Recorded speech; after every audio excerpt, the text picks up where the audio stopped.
CamlenFurniture.com. Here is the assembly of our 72-inch round pedestal table. Get the top on over the central screw, have somebody center the hole in the tabletop over the screw, and then spin it clockwise. This could take up to 20-25 seconds until it stops spinning.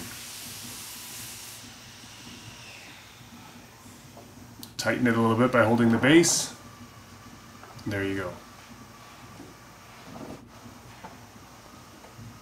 In order to disassemble, hold the base still while you unscrew counterclockwise, and then just continue to spin. Spin until you hear a little thunk. That is the top coming off of the total screw. Lift the tabletop off.